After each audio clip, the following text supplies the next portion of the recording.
So, Stephen, last December, a 23-year-old Sikh man named Vickrum Digwa stabbed a white student, Henry Nowak, multiple times. Now, a court case has found Vickrum guilty, but it's footage released now the court case is done by the police force that has sparked what is a furious political conversation. And in this footage, which I've seen a few times and I have to say is very graphic, the Prime Minister called it sickening, the police arrived on the scene and they take the killer's side of the story. The killer says that Henry, the student, and the victim is racist and accuses him of racism, which is simply not true. And then the police handcuff the victim as he lays dying on the floor. It's a deeply distressing bit of footage. But then yesterday, Reform UK's leader, Nigel Farage, held an emergency address where he said the response to this needs to be, and I'm quoting now, pure cold rage. And then yesterday evening, we saw far-right activist Tommy Robinson promote and then attend protests in Southampton last night where this whole incident took place, which then turned violent. Yeah, it has been a sort of horrible story.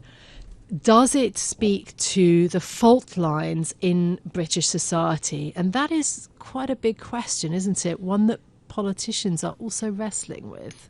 I think to start that answer, you have to talk about the family of the victim, who said that they don't want this to create further division or hatred or tension.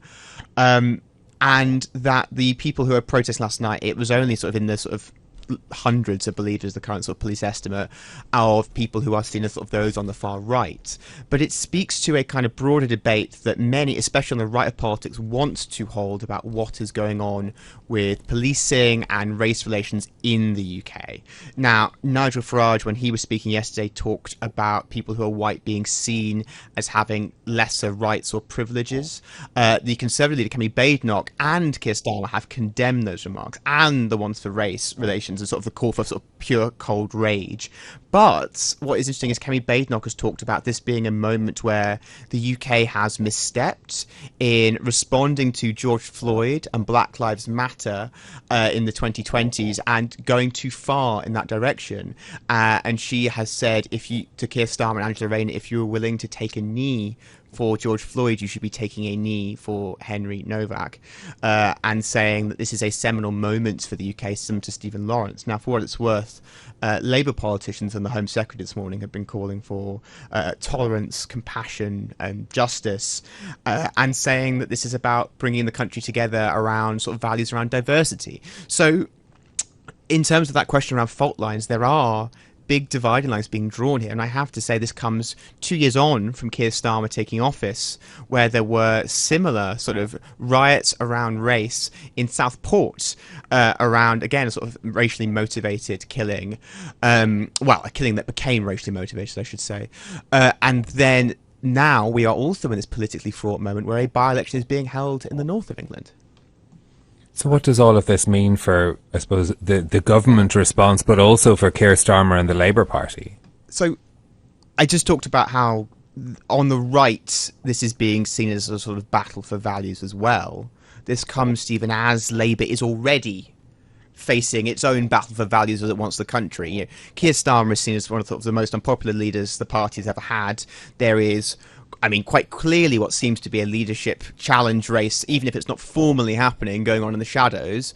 And so now cabinet ministers and challengers like Andy Burnham, potentially Angela Rayner, Wes Streeting, who already were charged with setting out their own views on Labour policy and Labour ideas, have a moment now to set out what their values might be and how they might respond to this. And we haven't seen much from them yet. I mean, I will say this has all happened in the past 24 hours. This has begun to sort of happen. But Prime Minister's question is later today. We expect to see Wes Streeting, I think speaking to actually Bloomberg journalists later today in South by Southwest London. The Mayor of Manchester, Andy Burnham, who's running for by-election, expect to speak as well over the next sort of 24 hours. And so I will be very curious to see what the values of Britishness, what those on the left and the centre want to say, while those on the right, I mean, I see Kemi Badenoch and Nigel Farage are also having a debate around what this means for Britain in this moment.